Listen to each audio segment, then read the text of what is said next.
Iya. Bismillahirrahmanirrahim. Assalamualaikum warahmatullahi wabarakatuh. Waalaikumsalam warahmatullahi wabarakatuh.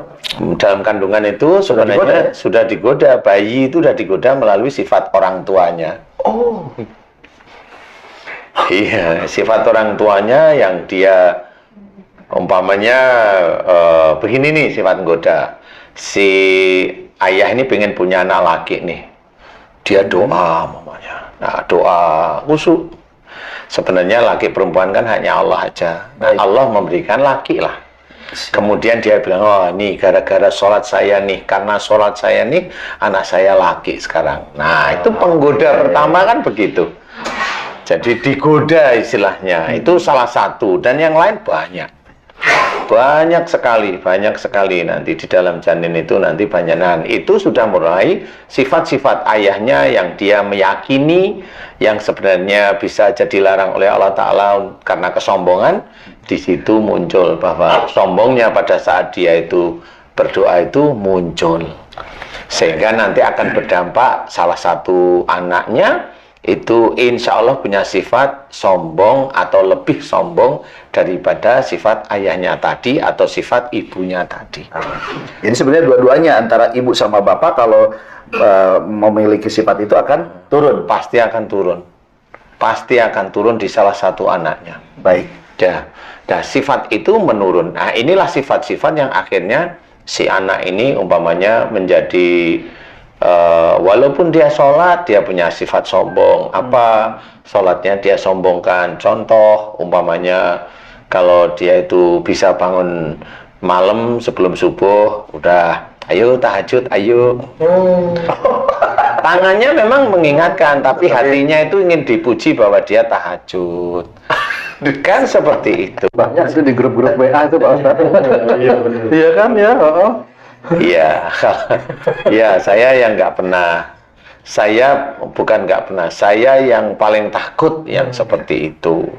Kecuali kalau ada orang bertanya di grup, nah kira-kira ini menyinggung atau enggak, nah, nanti saya akan berpikir. Tapi kalau mengingatkan, enggak lah. Paling kalau ada orang yang di grup berantem, paling nggak usah ribut, ini kan hanya cuma permainan WA saja, kan gitu ya. Iya, pantasan dari dulu saya nggak pernah dapat WA dari Ustaz tahajud. Siap, Ya. siap. Jadi itu kesombongannya sudah terpupuk sebenarnya. Jadi kalau memang sombong itu nanti akan banyak sekali. Kemudian si anak pandai, kemudian dari pandainya dia yakin, pede, kemudian sombong sehingga sombongnya dia nggak cuma temennya yang direndahin, tapi orang tuanya direndahin. Banyak macam sekali. Nah, kalau sudah dewasa seperti kayak gini, seorang itu kan ada nih, saking yakin dia itu bisa mencari rezeki, sehingga orang itu sombong. Mamanya si istri, dia lebih, hartanya lebih banyak daripada suaminya, kemudian bisa membeli rumah, bisa memberi mobil. Kalau suaminya itu untuk sehari-hari aja, untuk makan, untuk ini, gitulah sebenarnya. Dia yang membeli rumah, yang ini.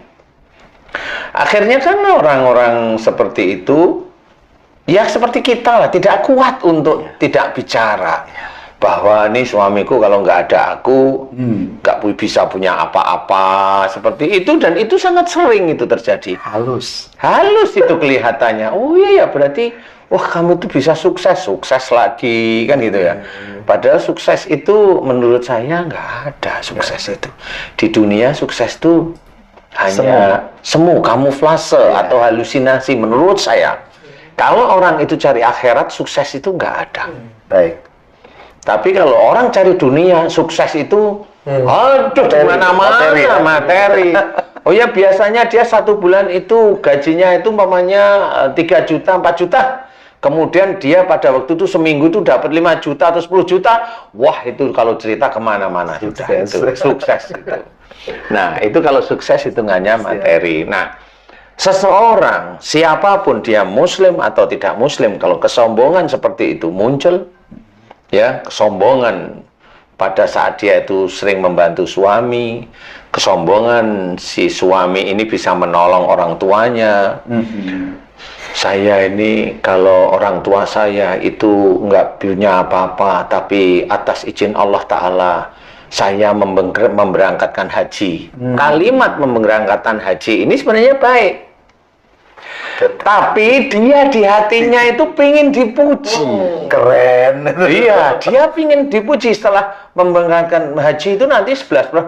Masya Allah, Bapak itu betul-betul anak yang soleh, besar kepalanya. Nah, itulah ujub ria itu ada. Anak-anak dan cucu-cucu sombong di situ. Dan itu diungkapkan terus. Kemudian ya akhirnya begitu, kalau nggak ada saya, bapak saya nggak bisa haji. Lah akhirnya kan kemana-mana kesombongan itu muncul. Nah, suatu ketika jadilah penyakit. Nggak usah penyakit dulu, Le. Kalau sudah seperti itu, nanti Allah akan memberikan ujian macam-macam bagi orang-orang yang sombong. Oke. Ujian macam-macam itu apa? Ya bisa yang dulunya rezekinya itu agak dimudahkan, kemudian diseret-seretkan sama Allah Ta'ala. Kalaupun ada, nggak berkah. Kalaupun ada, memang ya. Kalau memang dia itu cari rezekinya itu halal, itu insya Allah itu tetap halal. Toyib, tapi berkah wallahu a'lam ya. Karena yang namanya berkah itu kan kita nggak kelihatan, nggak tampak. Itu nilainya itu nanti hampir sama seperti sedekah yang orang tidak pernah tahu. Oke. Jadi berkah itu kita tidak akan pernah tahu. Seperti apa itu nggak tahu. Seperti apa berkah itu tidak pernah tahu. Memang banyak dari teman-teman dakwah itu yang namanya berkah itu kelihatan. Pada saat dia itu punya rezeki malah lebih sujud pada Allah Ta'ala. Itu mata manusia. Tapi mata Allah wallahu a'lam. Karena pada saat dia itu punya rezeki banyak kemudian sujud, sebenarnya secara manusia bisa aja kita mengucap alhamdulillah dia sudah bagus. Tapi bagus di mata manusia.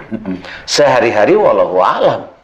Kalau memang dia itu kelihatan sujudnya, kemudian kelihatan dia itu membantu orang, kan nggak ngerti hatinya. Walaupun umpamanya dia itu bilang bismillah, bismillah kan di mulut. Apa yang dilakukan wallahu a'lam. Niatnya dia benar karena Allah atau hanya ingin dipuji, nggak tahu. Kan seperti itu, karena bismillah hanya di lisan. Sama seperti umpamanya Ustadz tanya saya, Ustadz sholat, ya saya sholat kan di mulut. Tapi pada saat saya nggak sholat pun Ustadz kan nggak pernah tahu. Tapi Allah tahu nggak? Tahu. Tahu pasti, kan gitu. Tapi Ustadz nggak tahu kalau saya nggak sholat, kan gitu. Iya. Betul ya? Betul. Sama. Kemudian Ustadz tanya pada saya, Ustadz puasa? Iya. Ini Ramadan nih. Iya. Tapi kan Ustadz nggak tahu kalau saya nggak puasa, kan gitu. Tapi saya jawab iya. Iya. Kan bismillah itu dengan nama Allah itu kan di mulut nih. Tapi pada saat aplikasinya bisa aja nol. Karena yang dilihat oleh Allah Ta'ala itu hati dan perbuatannya.